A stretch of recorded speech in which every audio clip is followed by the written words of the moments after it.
era kinkoze bulungi. Tulina lunaku twali tugenda omanyi bwe twayimba mu Eagles bintu byasooka ne byekwata abamu nga babaagala abalala tebabaagala omanyi omuveeyo atubavuma. Kati waliwo kasitole kenjagadde mbanyumizeeko ke twalina ne muganda wange Misaaki. Twali tugenda e Mubende ku Nakayima ne batuwa olugambo. Abantu baali baagala Mayinja, baali baagala Honali Olutaaya ne Irene Damano.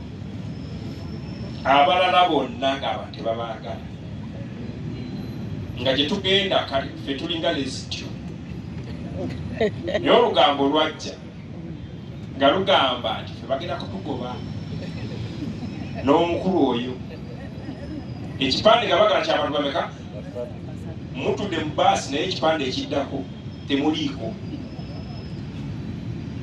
Era papa n'antuma n'angamba nti sigenda gobwa, n'angamba nina amaanyi agagoberera abagoba. Yes, bw'aba agamba nti nimba iwakana, yagamba sigenda gobwa era n'angamba nti nyamba owandiikira omuwalo ennyimba ebisigadde bindekere. Tetwagobwa kubanga olwo ne twali tumaze okutegeera nti bagenda kutugoba. Mukulu Mayinja mwali muteeseteese tugoba naye ng'ate temutubuulidde tekyaliwo ekyo byava mu nkuubo ne bagamba bakulu abatayimba bulungi bakulu. Kati kwekkola oluyimba olwo lwe twakola lwe bayita Sweet wange. Si lwe luyimba lwe twasookerako, twasooka tumukole oluyimba. Ono yasooka n'ayimba akayimba tekaavaamu naye nga kalungi oba tekaafuna bulango. Bakayita Ian. Ke kayimba ke yasooka okuyimba. Bwe yakayimba nabo bonna ne bakola bulungi ye n'asemba. Omuyimbi gwe tuzzeeko ku olwo ye yasemba. Bonna Betty Mpologoma yayimba ne kavaamu, Sophie kavaamu, nani oba tepu yali kavaamu. Papa yagiteeka n'ogitereka nga n'ennyimba azaddeko ssente empitire. Ate omuyimbi ate akakene katakola bambi ne katavaayo ne kavumbe.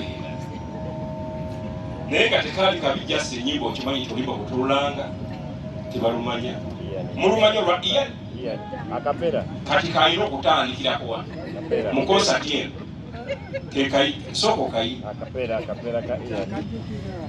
Katonda yamponya nampa Iani omutima guwummula kamutijjise kumwagala teyali nsobi ono buli kataba mpya gyendi byakola mbyagala egomba Iani amute namwekwata ono leka mwagala sikikyamu kuba naye afaayo omuntu omulumuzuula si kyangu okwagala okw'emirembe n'essanyu omutalikomo ebyo byentiraga nga ndi nawe Iani.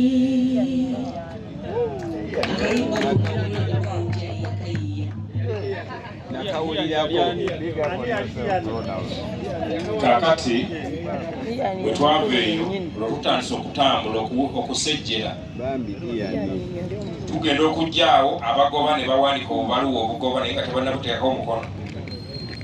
Ekirungi yali agoba omu tuli naye ne gwe baali bagoba omulala agidde mu kanzu naye tebaatugoba kuba omusajja oyo tatya.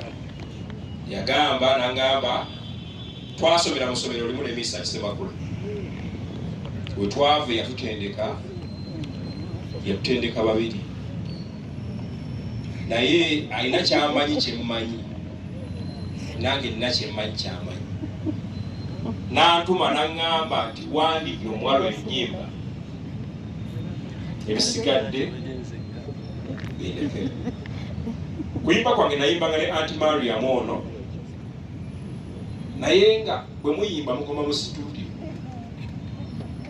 tolimulabawo ku stage ekammengo kubanga tamanyi nayo obaana bayo agenda ku mikolo kale babeetaaga e Masaka anti Mariam abamuzannyo gwe ate nga gugwe yaguwandika tolina bwomukaka kyatukosa nnyo nti oluyimba lwamugamba twaluyimba ne lutunda eggwanga lyonna naye tetwaluyimba ku stage okuggyako ekitobero ekya CBS naye oluyimba olwo lwalisobola okutambula Uganda ne lugimalako ne tukola n'olulala lwe bayita bakikakasi nalwo ne luyimba bulungi era same story naye nga tomunenya anti Mariam twabasanga already bo bayina ekifo kyabwe ate be batufuula kino kyetuli kuba ne fene gye twagendanga yasooka otukola program nti mulina kutambula bwe muti kati kusaasira oluyimba lwa Sweet One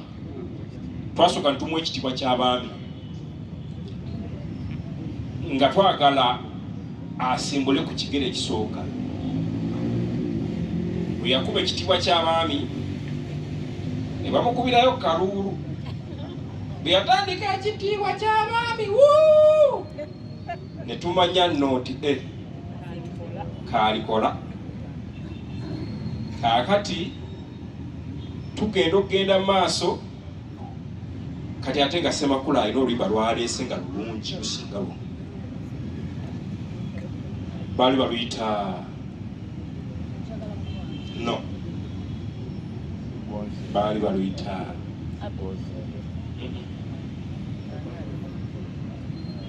kati mangu nnyo nga gye twava tulina okuddayo ku drawing board omunoonyeza oluyimba olupya olwoli lwali lugenze nnyo nga lwa misinde miitirivu kwe kunoonya oluyimba lwe bayita Sweet One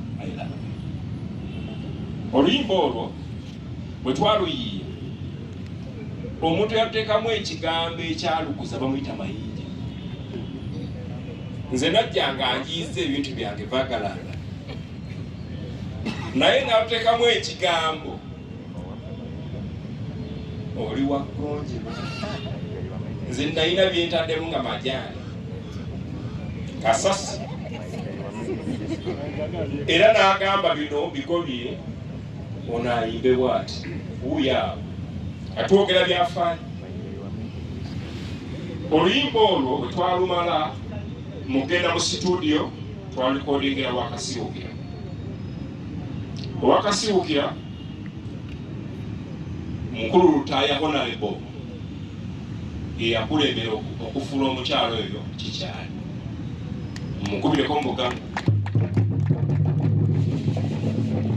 n'aluproducinga yakubisa abakubi aba Eagles teyakubisa abakubi ba studio yatwala owa bass bamuyita Musoke n'atwala ow'ennanga baali bamuyita Freddy n'atwala n'omulala n'atwala ne Kenny n'agamba munkubire bino twagenda okuva mu studio ng'oluyimba lunyuma omukyalo oyo lwasimbula era kyova olaba nti ffe wadde kusaasira munene naye ffe tukyamulabira mu butono buli yaliko omutono wadde abamulabye ageze okutuuka gyali naye ennyimba ezo zamaani zifuuka ensonga mu ggwanga nti oluyimba lwamala ne lufuuka kyamaanyi nnyo nnyo ng'oluyimba kiro wali owulidde kubanga ne mu Eagles yatuvaako n'atandika okuyimba mu Diamond production eya Kato Lugwanga nga Kato amuwe ssente azibala tannatuuka era mukulu Mayinja oyo yayimirira n'aga nti kakati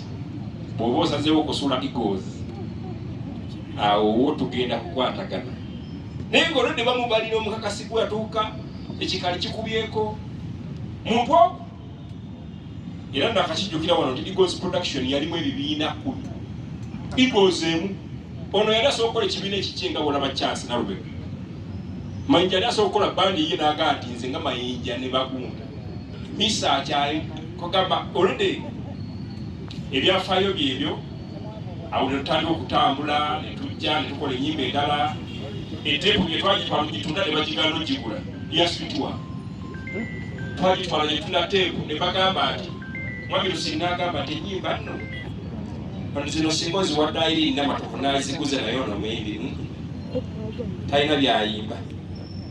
Ennyimba nnungi naye omuyimbi si muki si mulungi. Bw'ati bwe yatandika okubeera nti atandika okugenda mpaka oluyimba lutwalibwa Big Production. Oluyimba bwe lwafuluma omukyala n'asimbula ntaddanga amabega up to now.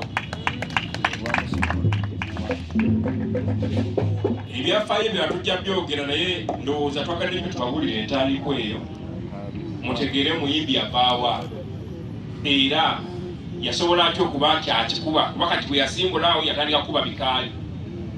Yali ayimba Ian nga Ian tebakuba ngalo batandika n'okuleeta ku ssente ku stage nga baleeta nyingi bwetyo netandika okutambula. Kati awo waddako ndowooza twali tugenda London siko kyali.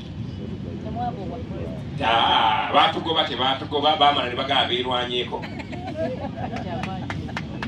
Omukulu omugobiti yatugoba yagamba bokasabala banga okoze bulungi nga kyebaagala kati kwali kutugoba basically naye kwali kututeeka mu mutima kukola ki. Kati ate nze nalinga nnyimba nnyo ne Aunt Mariam ono ate nze nemuleke nandekereranga naye ali mizannyo gye. Kati ate nange nensigalira bwetyo naye nefunayo mwenda lukaku wali nga akuba golo. So bwetyo bwe twajja tutambula ebisigadde ndowooza nja kubyogera ku lunaku luli nange nga nfunye obudde twebakanga mu buliri obwo batugoba ne tugenda akafalisa owegala mazima kanga kubuli fe batugoba naye ng'ekyatugobya kuyimba ne Aunt Mariam ono twagenda tuyimba ennyimba z'omuzannyo nga batugaye tuyimba nnyimba za muzannyo. Boosi waffe twagenda okuddayo ng'ennyimba ziri ku rediyo tugenda okutuuka ku Bonny Village n'atugamba mukwate ebikunta byammwe naye nga nabyo tebiriiwo. Ne batugoba ng'ate ne bano abatuyimbisa nabo tebatumanyi nabo bali byabwe. Ne tugenda n'akafaliso kamu omukulu we twasula akafaliso kamu era bwe ndaba alina waatuuse nze mpulira ekitiibwa kubanga abataalabako omusajja oyo nga tuli kazigo kabwe tuti yasi wanu kafaliso 2 inches wanu kasuuka. Kati waba atuuse waatuuse tukubire mukame ngazamaani.